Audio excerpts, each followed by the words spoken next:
Hello and welcome to Zelda 2, The Adventure of Link. It's the second Zelda game. It's still on the original NES, and I'm actually playing on the NES version as well, with the cartridge and all that good stuff. This is also on the Wii U Virtual Console. It's probably on a whole bunch of other stuff. I think it's even on like one of the GameCube side discs.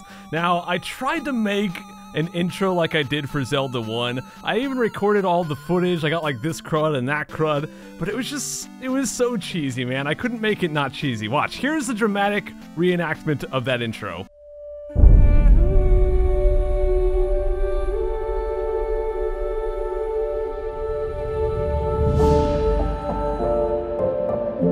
But here we've got the story intro, so let's go ahead and give this one a read.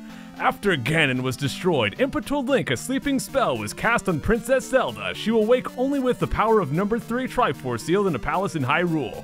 To break the seal, crystals must be placed in statues in 6 well-guarded places. Link set out on his most adventuresome quest yet.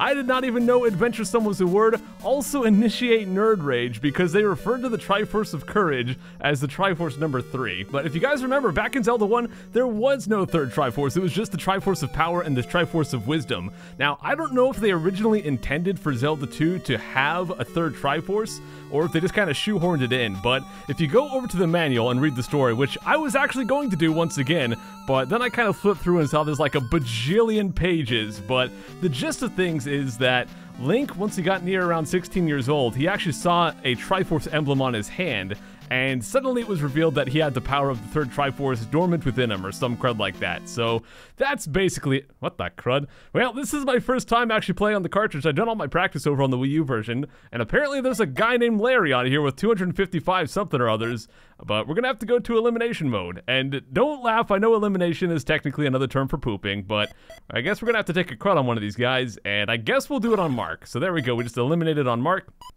Let me just go ahead and enter a name. This is The Adventure of Link, so we'll go ahead and enter Link here. Might as well. Actually, kind of a weird note. This game is called The Adventure of Link. I think it might be one of the only, maybe the only main series Zelda game that doesn't have The Legend of Zelda in the name. But there we go. New file right here. You can see we actually have some levels. We'll get into that. Let's just go ahead and drop in. We've got 3 lives. That might have looked like some Mario crud. And you'll see right here. Well, first off, there's the Zelda behind us. And there is some fan speculation that this is actually not the same Zelda that we saved in Zelda 1. I don't really want to get too much into that kind of conundrum because I don't really know too much about all the deep story bits, but yeah, here we've got some side-scrolling action. So this game came out back on the NES, back when side-scrolling was like the big platform, big genre, that's what I'm talking about, genre. So they decided to go side-scrolling here, but as soon as we exit the building, we've actually got an overhead thing, kind of like a Final Fantasy or a Dragon Quest. And if we walk around, we won't really have random encounters in the same vein as a Dragon Quest, but enemies will pop up, and if we go and walk into them, we'll actually get into battles. Side-scrolling battles right here where we can stab our sword. We've got sword beams just like in Zelda 1, so this is kind of how the combat's handled. And you can probably start to see why. Zelda 2 is kind of considered the black sheep of the series. It's very, very different from other Zelda games. We have our life at the top, we've got magic, we've even got experience, so we will gain levels, we'll power up our life, and we will even get magic spells. So Zelda 2, a very, very different game, but personally, I actually like it a lot. Now right there we found a fairy. If we get that, we'll actually get healed up. So I didn't have any damage taken, but if I did, then that would have healed me. Let's just go get into another fight just to show off some more stuff here. So again, we just got slimes. Oh, we got these guys. These guys are very easy to take down with the sword beam. If you don't have it, we can actually block. You see we've got our shield here. Oh, well, I'm not full health now, so I can actually show off blocking. But if we stand like this, we're blocking high. And if we crouch, we're blocking low. So there's actually 2 positions to block here. So that little spear they've got is actually not hurting me because I'm blocking high right there. Of course, they kind of walked into me. These guys will spawn infinitely, and they give no experience points, so let's get back out of there. Now, there's one place I want to go to. This block right here. Oh, well, if we run into an enemy on the road, there will actually be nothing here, and we can just leave safely. But this block right here actually has a preset tile, and if we go inside here, we can get this experience bag. We stab it, 50 experience points, and now we can level up. So we actually get to choose what we level up. We got attack, magic, and life. However, we've only got 50 experience points, and that means we can only level up life because magic and attack cost more. We could choose cancel and choose to save up our points towards some other stuff, but let's go ahead and get life, so that'll bring us to life level 2, and it'll also heal us, which is great. So let's just go ahead and get back out of this place. I think if you take damage, you will also lose experience, so that's something to watch out for. But this game, also similar to other RPGs, has a town, or a bunch of towns. So let's go inside this one right here. Now, if we go up to the sign, we can press the B button, and this is Welcome to Raro. Now, you might recognize that name. That is from Ocarina of Time, the Sage of Light. All of the towns in this game, or I should say the other way around, all of the sages from Ocarina of Time are actually named after towns from this game here. So you'll be seeing a lot of those names, like Saria and all kinds of stuff. But we can also go inside buildings, only if the door's open, so we can't go inside that one. We can talk to people, though. Return the crystal to the palace in Parappa. Parappa the Rappa? Not exactly, but yeah, as the intro kind of said, we have to return 6 crystals to 6 palaces. Let's go inside here and talk to this guy. If all else fails, use fire. I guess we'll keep that in mind. I don't know exactly what that's referencing, but all right. Let's go talk to more people here. Hey, lady. Please, let me help you. Come inside. I guess we'll do that. So she'll walk over here and open the door. We can go inside. I can restore your life. And yes, basically that works as a heal. So we can get a fairy, or we can come into town and look for the heal house, and that'll heal us there. Hello. Yes, greetings to you. I don't know why they're carrying something on their head, but all right, we can continue to the left, and we've got more people to talk to. Only the hammer can destroy a roadblock. So at some point, there will be like a boulder that we have to break to move on, so that's just what he's referencing. Sorry, I know nothing. Wow, well, at least you know that you know nothing. I mean, that's something technically. So I guess in some sense, it's impossible to really know nothing. Only the hammer. Wait, we already talked to that guy. A lot of sprites on screen, so they're flickering just a little bit. Here we've got another building to go inside. Oh, would you get out of my way? We just press up to go inside. And it looks like a little kid here. Get candle in Parappa Palace. So we'll be going to the Parappa Palace, but after we get the candle, I guess we'll be going west there.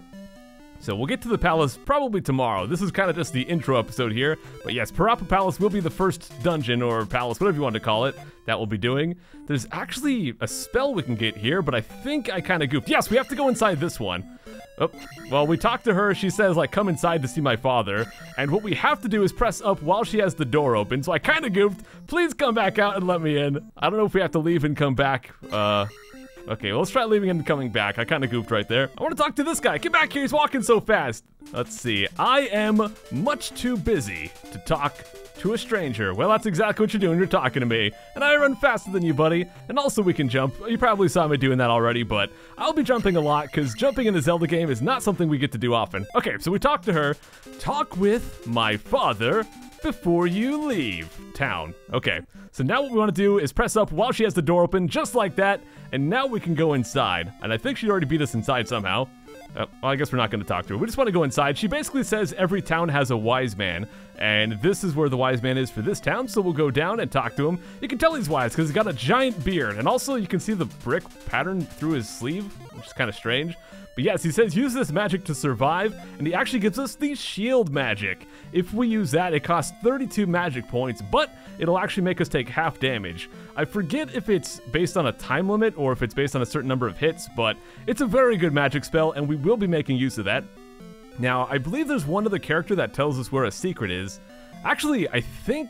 I can't remember if they tell us where it is, but I'm just going to show you guys. There is one secret we can get, and we don't have to get it now. It'll be a magic upgrade, but I think it's definitely worth getting. The problem is it's in the dark, and as that kid said, we'll get the candle from Parappa Palace, and the candle will light up dark places.